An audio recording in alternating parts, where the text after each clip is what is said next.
अस्सलाम वालेकुम प्यारे दोस्तों, उम्मीद करता हूँ आप सब लोग खैरियत से होंगे। जी तो दोस्तों, आज की इस वीडियो में आप लोगों को बताऊंगा कि बीटीसी का बॉटम कहाँ पे हो सकती है। आप लोग क्या एक्सेप्ट कर रहे हो कि बीटीसी की बॉटम अभी आने वाला है या फिर हो चुका है। ऐसा ना हो कि आप लोग बीटीसी की बॉटम में इंतज़ार करते करते आप लोगों से बॉटम ही रह जाए और टॉप ही आप लोगों को पता चले। जी हाँ दोस्तों, जैसा कि आप लोगों को मालूम है, पिछले साल भी काफ़ी लोग बता रहे थे जिस प्राइस पे बीटीसी जाएगा, मतलब 2-3 साल पहले, बुल रन से पहले, ठीक है, हाल्विंग से पहले, तो बॉटम बीटीसी का जिस प्राइस पे बताए जा रहे थे वो बॉटम बिल्कुल आई नहीं आया। तो इस बार भी मुझे ऐसा लग रहा है कि कुछ इसी तरह ही सीन हो सकता है हमारे पास। यहाँ पे मैंने बाइनांस ओपन किया है, बीटीसी का चार्ट ओपन कर लेता हूँ।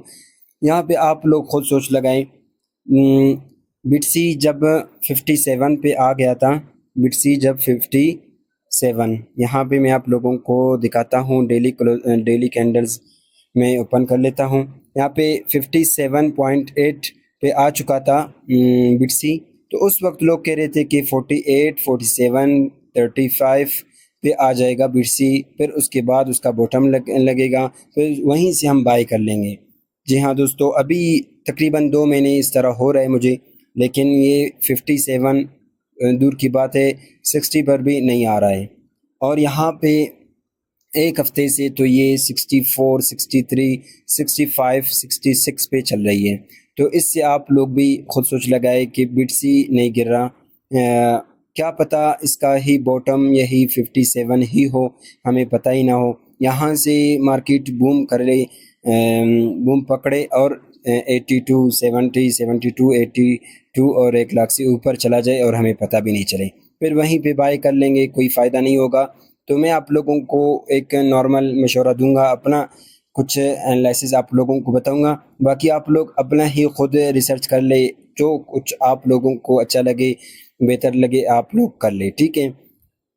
सबसे पहली बात यह है कि यहाँ पे अगर आप लोगों के पास फंड है तो ये बॉटम किसी को भी पता नहीं चलता कि बीटीसी के बॉटम कहाँ लगना है, सबसे लो प्राइस कहाँ पे आना है, ठीक है, वो कोई भी नहीं बता सकता करेक्ट, ठीक है। अभी मैं आप लोगों को बताऊं, अगर आप लोगों का मतलब इन्वेस्टमेंट करने का इरादा है, आप लोगों के पास फंड है, इन्वेस्टमेंट है, तो आप लोग करना चाहते हो और बॉटम के लिए इंतज़ार कर रहे हो, तो बिल्कुल इंतज़ार नहीं करो। यहाँ पे अगर आप लोगों के पास, मैं आप लोगों को मिसाल दे रहा हूँ, आप लोग अपने ही फंड के हिसाब से मैनेजमेंट कर लें। फ़र्ज़ करें अगर आप लोगों के पास $100 है, ठीक है, $100 में से आप लोगों ने कम अज़ कम यहाँ पे इस प्राइस पे, बिल्कुल करंट प्राइस पे 64 पे आपने बाइंग थोड़ी सी कर लेनी है। कम अज़ कम अगर आप ना की हो भी $20, मतलब 20% की या फिर 15% की या फिर 10% की बाइंग यहाँ पे लाजमी से अपना बना ले। ऐसा ना हो कि यहाँ से मार्केट बूम पकड़े, मार्केट जब उठेगी तो किसी को भी पता नहीं चलेगा और एक दिन में 10-10 हज़ार, 5-5 हज़ार डॉलर भी ऊपर जा सकती हैं। तो उस वक्त हमें मौका नहीं मिलेगा। अगर उस वक्त हम बाय कर लेंगे तो वो तो ऊपर होगा और जब मार्केट नीचे आएगा तो हमारा लॉस होगा। तो यहीं से प्राइस बहुत ही बेस्ट है। ये 64 है, 63, 62, 61 पे भी आ सकता है, लेकिन कन्फर्म ये नहीं कि 65, 57 पे आ जाएगा, 58 पे आ जाएगा नहीं। सबसे पहले ये 61, 62 पे तो आ जाए, फिर उसके बाद ये आ जाएगा 58, 57 पे। 57 पे जब आएगा फिर उसके बाद 41, 48, 40, 50, 35 का हम अंदाज़ा लगा सकते हैं। अभी आप लोग सिर्फ और सिर्फ अपना कुछ ना कुछ इन्वेस्टमेंट यहाँ पे कर लें। मैं ये नहीं कह रहा हूँ बीटीसी पे करने हैं, क्रिप्टो मार्केट के अंदर जो भी कॉइन आप लोग को अच्छा लगे, मैं आप लोगों को मशवरा यही दूंगा। मीम कॉइन में आप लोग कोशिश करें नहीं ले लें, आल्ट कॉइन में ले लें। अभी आल्ट सीज़न इंशाल्लाह आने वाला है, अभी तक नहीं आया है, तो बहुत अच्छा प्रॉफिट आप लोगों को मिलेगा, ठीक है। 10% या फिर 20% आप लोग इन्वेस्टमेंट कर ले, जो कॉइन आप लोगों को अच्छा लगे। फिर यहाँ से अगर मार्केट खुदा न खास्ता नीचे जाएगी 62, 61, 60 पे, वहाँ पे भी आपने कुछ बाय कर लेना है, ठीक है।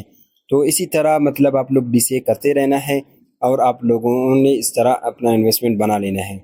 ऐसा ना हो कि आप लोग बिल्कुल $1 भी नहीं लगाए हो और आप लोगों के पास डॉलर भी पड़ा हुआ है और यहाँ से आप लोग बॉटम की इंतज़ार कर रहे हो, आप लोगों से बॉटम चला जाए तो कोई फ़ायदा नहीं है, ठीक है। 57 पे डॉलर था, बिटसी था, उस वक्त भी लोग कह रहे थे कि 48 49 पे आ जाएगा बिटसी, वहाँ से हम बाय कर लेंगे। अब आप लोग देख ले 2 महीने हो रहे हैं 57 पे वापस नहीं आ रहा है बिटसी, तो 48 पे कहाँ आएगा?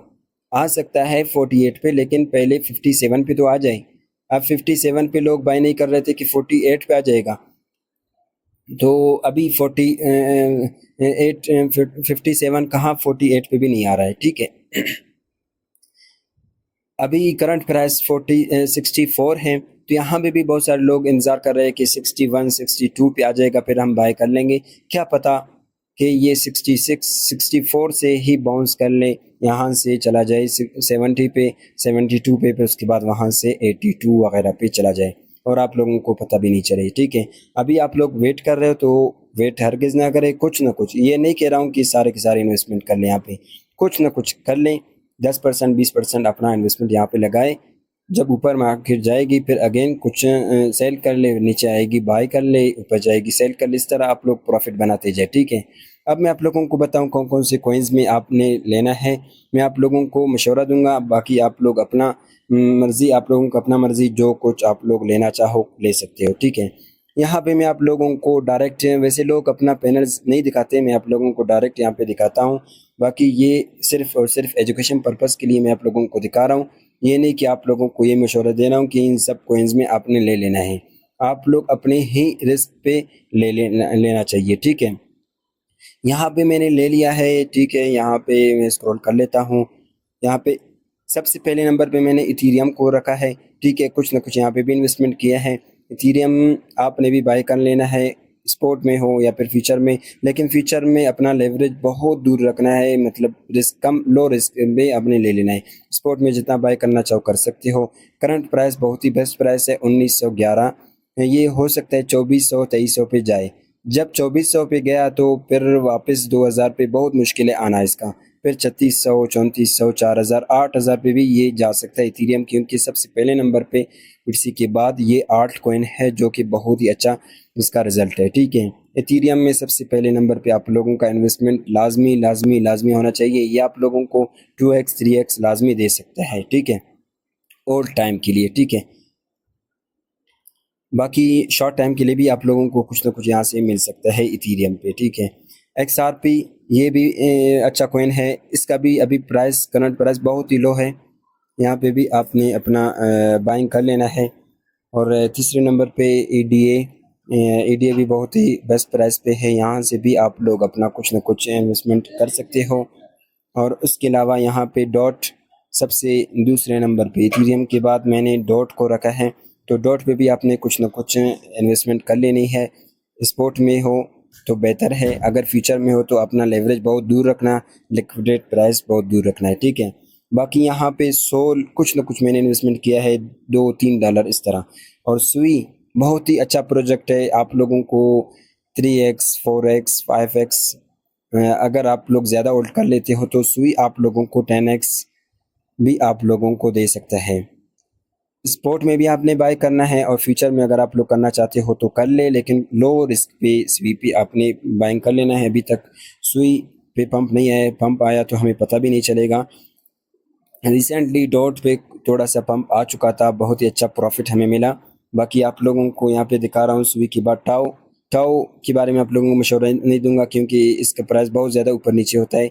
इसको अगर आप लोग स्पोर्ट में रखना चाहते हो तो रख ले, बाकी फ्यूचर की आप लोगों की अपनी मर्ज़ी। बाकी ट्रम्प कॉइन मैंने फ्यूचर में भी रखा है, स्पोर्ट में भी रखा है, आप लोग स्पोर्ट में रखना चाहो रख सकते हो, लेकिन फ्यूचर में बहुत ही रिस्की है। ट्रम्प, अगर ट्रम्प को कुछ ना कुछ हो गया या फिर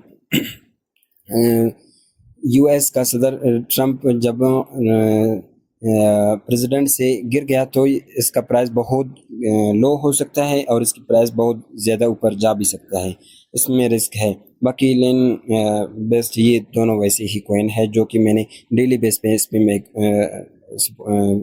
ट्रेड करता हूँ। बाकी मैं आप लोगों को अभी मैं आप लोगों को यहाँ भी बताऊँ इथीरियम, ठीक है, इथीरियम के बारे में आप लोगों को बताया क्योंकि यहाँ पे आप लोग देख सकते हैं मेरे रिलीज्ड PNL में 14.92 मतलब $15 मैंने यहाँ से अर्न किया है, वो भी $3-3, $4-4, $5-5 लगा के, ठीक है, लो रिस्क पे, यही 2 महीने के अंदर अंदर, ठीक है, इथीरियम। तो यहाँ पे आप लोग देख सकते हैं मेरा अर्निंग सिर्फ एक ही पैनल से मैंने $15 मैंने निकाला है। ये मैं इस तरह करता हूँ जब इसकी प्राइस फ़र्ज़ करें यहाँ पे आप लोग देख लें, मैं आप लोगों को चार्ट दिखाऊंगा। मैं उस वक्त इसकी प्राइस 1500 पे थी, मैंने कुछ बाइंग किया और 1600-1700 पे चला गया, मैं वहाँ से सेल किया। फिर 1600-1700 के बाद 1500 पे वापस तो नहीं आया, लेकिन 1700 के बाद 1600 पे वापस आ गया, तो मैंने कुछ और बाइंग की। कुछ और बाइंग का मतलब $1, $2, $3 इस तरह, ज़्यादा नहीं, ठीक है। 1600 पे आ गया इसका, मैंने कुछ ले लिया। 1800 पे चला गया, मैंने सेल किया। फिर 1700 पे आ गया, फिर मैंने कुछ बाइंग किया। फिर 1900 पे गया, मैंने सेल किया। सेल करने का भी ये मतलब नहीं कि मैंने सारे के सारे कॉइन्स एक साथ सेल किया, नहीं। यहाँ पे क्लोज पे क्लिक करने के बाद यहाँ से मैं देख रहा था कि अगर इसकी प्राइस और ज़्यादा ऊपर नहीं जाएगी, फिर नीचे थोड़ा गिरेगी, तो यहाँ से 90%, 80% या फिर 70% में सेल कर लेता, बाकी 20%, 10% में छोड़ लेता। जब इसकी प्राइस वापस नीचे आती है तो मुझे पता चलता कि मेरा एवरेज प्राइस, मेरा बाइंग प्राइस कौन सा है। यहाँ पे जो लकीर है ग्रीन, तो इसमें मुझे पता चलता। जब इससे नीचे होता प्राइस करंट प्राइस, तो मैं बाइंग कर लेता, फिर ऊपर चला जाता, मैं सेल कर लेता। अभी मेरा टारगेट है इथीरियम का। वैसे तो ऑल टाइम के लिए मैंने इसको रखा है, होल्डिंग के लिए कुछ न कुछ, सारों के सारों मैंने सेल नहीं किया है। होल्डिंग के लिए मैंने रखा है कम से कम 2400। इसका प्राइस बहुत जल्द जा सकता है, हो सकता है 1 महीने, 2 महीने, 3 महीने में, हो सकता है 4 महीने में लाजमी जाएगा, ठीक है। बाकी यहाँ पे मैंने अभी करंट एंट्री प्राइस मेरा 1890 है और 1910 करंट प्राइस चल रही है। अगर ये 1890 से थोड़ा सा अभी और नीचे आएगा तो मैं कुछ और बाइंग करूँगा, और 1920 से थोड़ा और नीचे जाएगा तो मैं सारा नहीं, बस 10% 20% सेल करता रहूँगा। इस तरीके से मेरा PNL रिलीज PNL आप लोगों के सामने है। $15 हो चुके हैं 2 महीने के अंदर। बाकी XRP मैंने आज ही लिया है, ये इस पे फ़िलहाल फ़ायदा नहीं किया है। EDA में माशाल्लाह से कल से मैंने ट्रेड किया है 0.47, मतलब $0.5 मैंने इससे भी निकाला है। $0.5 बहुत बड़ी चीज़ है। आधा $1-2 के पीछे, मतलब $1 $2 लगाओ और उसके पीछे $0.5 $1 निकालो, बहुत ही बढ़िया। ये नहीं कि $0.5 बहुत बड़ी चीज़ है, EDA से मैंने निकाला है, वो भी मतलब $1 $2 लगा के $0.5 $1 निकालना, ये बहुत बड़ी चीज़ है। ये नहीं कि आपने $10 लगाया है और $1 निकाला, ये बहुत रिस्की है और प्रॉफिट भी उसमें कम है। मतलब $10 आप लोग लगाओगे, उसमें अगर आपका लॉस हो गया तो कम से कम $4-5 इजीली लॉस हो सकता है। तो $4-5 लॉस होने से बेहतर ये है कि आप लोग बगैर रिस्क के, बिल्कुल लो रिस्क के, आपने रिस्क नहीं उठाना है। $1 $2 लो लेवरेज पे आपने लगाना है। जब आप लोगों को $1-2 मिल जाए, फिर उससे आपने एग्जिट कर लेना है, ठीक है। इस तरीके से मैं भी कर रहा हूँ। यहाँ पे डॉट आप लोग देख ले, डॉट में भी माशाल्लाह से $2 के करीब मैंने निकाला है। और इसके अलावा यहाँ पे सोल में भी मैंने कुछ निकाला है, लेकिन कल से मैंने सोल पे ट्रेड लगाया है। अभी तक फ़िलहाल ये ऊपर नहीं गया। इसका मेरा एवरेज प्राइस है, सेलिंग प्राइस है 85-80 इस तरह है। और सुई का मैंने होल्डिंग के लिए लिया है। यहाँ पे आप लोगों को दिखाई दे रहा है मार्जिन पे ज़्यादा से ज़्यादा डॉलर्स।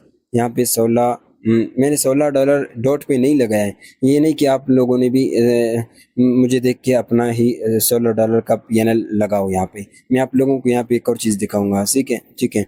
ऐसे रोटेट में मैंने लगाया है $16 प्लस पे मैं क्लिक कर लेता हूँ, रिमूव मार्जिन पे क्लिक कर लेता हूँ। यहाँ पे आप लोग देख सकते हैं $5 सिर्फ और सिर्फ मैंने लिक्विडिटी को दूर करने के लिए यहाँ पे डाला है। लिक्विडिटी दूर करने के लिए प्लस पे क्लिक कर लोगे, यहाँ से आप लोग डॉलर ऐड करोगे तो आप लोगों की सिर्फ और सिर्फ लिक्विडिटी दूर होगी। और ऐसे बाइंग नहीं कहते, बाई मैंने किया है $11 का, ठीक है। बाकी इथीरियम में भी इसी तरह है 7.9, मतलब $8 का मैंने बाइंग किया है, मार्जिन है मेरा। लेकिन यहाँ पे मैं आप लोगों को दिखाऊँ, रिमूव मार्जिन पे 3.35, मतलब $3.5 का तो कम से कम सिर्फ मैंने लिक्विडिटी दूर करने के लिए यहाँ पे ऐड किया है। बाकी $4 का ये मेरा इन्वेस्टमेंट है। मैं इसी तरीके से मतलब $1-2 लगा के $1-2 मैं निकालता हूँ, $0.5 इस तरह निकालता हूँ। बहुत बड़ी चीज़ है, $1 से भी ज़्यादा बनता है, बस रिस्क नहीं लेना है, ठीक है।